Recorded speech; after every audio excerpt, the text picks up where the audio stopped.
Hello বন্ধুরা, তোমরা সবাই কেমন আছো বলো। আজকে একটা রেসিপি নিয়ে চলে এসেছি, এমন একটা রেসিপি যে রেসিপিটা কিন্তু অনায়াসে তোমরা এক থালা ভাত খেয়ে নিতে পারবে। হ্যাঁ বন্ধুরা, তো দেখো আমি কি নিয়ে এসেছি।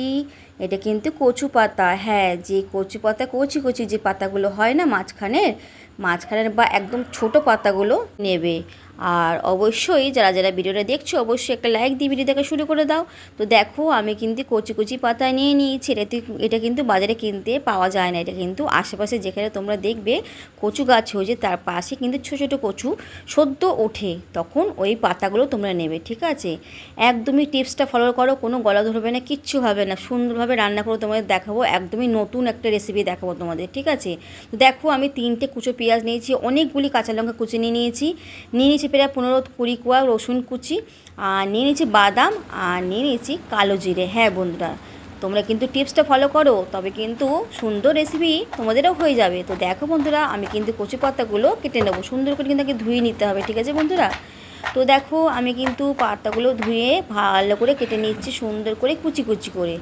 তোমরা টিপসগুলো ফলো করো, তাহলে কিন্তু অনেক কিছু শিখতে পারবে। অবশ্যই চ্যানেলটিকে সাবস্ক্রাইব করে রেখো, যারা যারা নতুন আছো বেল আইকনটা টাচ করে দিও, আর অবশ্যই সবাই কিন্তু একটু করে হাইপ দিও। তো দেখতে পাচ্ছ বন্ধুরা,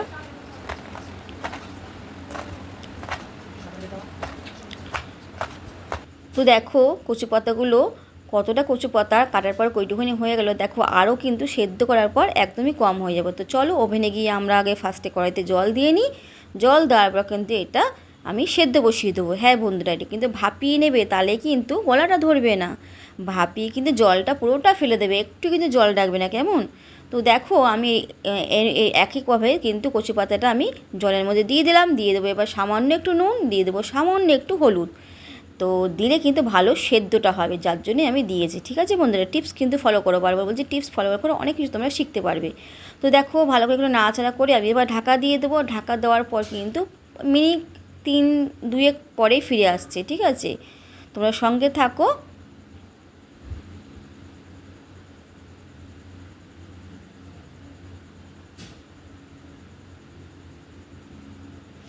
তো দেখো ফিরে এসেছি, এবার ঢাকনা খুলে তোমাদের দেখাই কতটা সেদ্ধ হয়ে গেছে। দেখো পুরো গলে গেছে আর কতটা কমে গেছে। আমি কিন্তু অল্পই নিয়েছি কচু পাতা। ঠিক আছে, তোমরা কিন্তু বেশি চাইলে বেশিও তোমরা রেসিপিটা রান্না করতে পারো। তো দেখো আমি কিন্তু এবার জলটা ভালো করে ছেঁকে নেবো বন্ধুরা। জল কিন্তু অবশ্যই তোমাদের ছাঁকতে হবে, বারবার বলছি জলটা কিন্তু পুরোটা ফেলে দেবে। জল কিন্তু শুদ্ধ কেউ খাবে না, তাহলে কিন্তু গলা ধরার হতে পারে, গলা ধরতে পারে।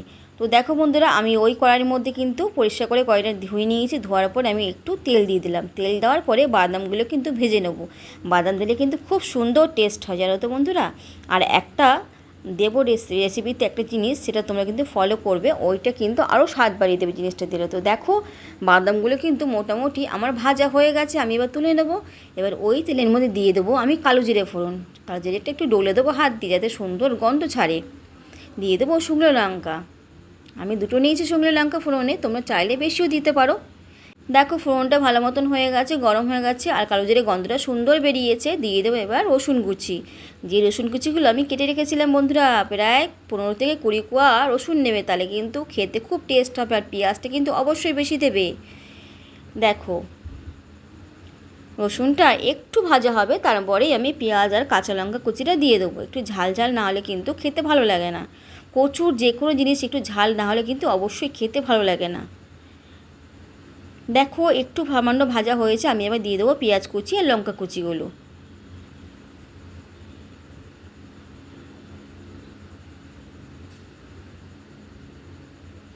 দিয়ে কিন্তু এবার ভালো করে নাড়াচাড়া করব, যাতে একটু লালচে কালার হয় আর পেঁয়াজটা একটু ভাজা ভাজা হবে। দেখো বন্ধুরা, তেলটা যতটা দিয়েছিলাম ততটা টেনে নিয়েছে। তেলটা কিন্তু একটু পেঁয়াজটা বেশি বলে তেলটা কিন্তু অবশ্যই একটু বেশি দিতে হবে, নাহলে কিন্তু পুড়ে যাওয়ার চান্স থাকবে। তো দেখো পেঁয়াজটা যাতে মজে যায়, সামান্য একটু নুন দিলাম।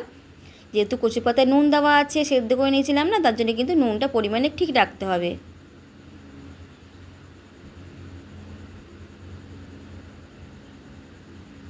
তো দেখো বন্ধুরা, পেঁয়াজটা কিন্তু ভালো মতন ভাজা ভাজা হয়ে গেছে, দেখো দেখতেই পাচ্ছ। তা আমি এবার দিয়ে দেবো সেই কচু পাতা সেদ্ধ যে করে রেখেছিলাম, সেই কচু পাতাটা দিয়ে দেবো। দেখো কইটুখানি হয়ে গেছে, একদম সামান্য হয়ে গেছে বন্ধুরা। তো দেখো ভালো করে এবার নাড়াচাড়া করে নেবো সুন্দর করে। দেখতে পাচ্ছ বন্ধুরা, আস্তে দেবে যাতে ওভেনটা না জোরে দিলে কিন্তু লেগে যাওয়ার চান্স থাকবে, তাই বলছি একটু আস্তে দেবে। দিয়ে দেবো সামান্য একটু চিনি। রান্নায় কিন্তু একটু যদি চিনি না দেওয়া হয় তাহলে কিন্তু স্বাদ আসে না, তাই না বন্ধুরা? তো দেখো দিয়ে দেবো এবার কি, দেখো যে টিপসটা ফলো করো, কিন্তু বারবার বলছি। দেখো আমি কিন্তু পোস্ত নিয়েছি, 1 চামচ পোস্ত, অবশ্যই গোটা পোস্তটা অ্যাড করবে। একদমই মানে কি বলবো, ইউনিক তোমাদের রেসিপি দেখালাম, এত সুন্দর টেস্ট বন্ধুরা। অবশ্যই তোমরা আমার টিপসগুলো ফলো করবে, তাহলে কিন্তু নতুন নতুন কিছু শিখতে পারবে। তো দেখো আমি তো খাওয়ার পর ভিডিওটা দিই, যে সত্যি বলছি বন্ধুরা এত টেস্ট হয়েছে, একটুও গলা ধরেনি, একটু গলা ধরেনি।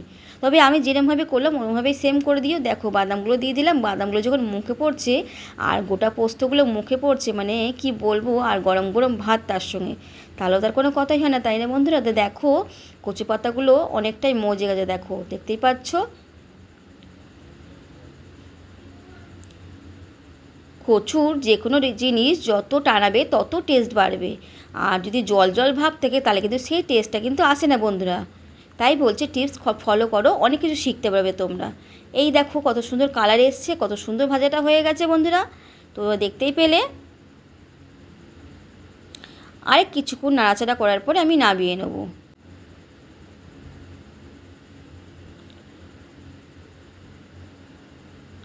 তো দেখো বন্ধুরা, আর একবার তুলে তোমাদের দেখালাম, পুরোপুরি কিন্তু আমার রেডি হয়ে গেলো আজকে কচু শাকের ভর্তা, জানো তো বন্ধুরা, আর বাবা ভাজা বা শাক তোমরা যেটা ইচ্ছা বলতে পারো। খুব সুন্দর একটা রেসিপি তোমাদের সঙ্গে শেয়ার করলাম, অবশ্যই তোমরা বাড়িতে কিন্তু একবার হলো রেসিপিটা তৈরি করে দেখো, তারপরে বলো।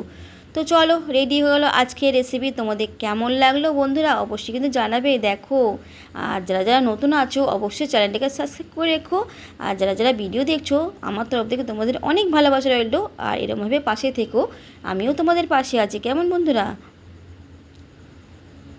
টিপস ফলো করতে অবশ্যই মুনমুন কুকিং চ্যানেলে সাবস্ক্রাইবটা করে রেখো, কেমন?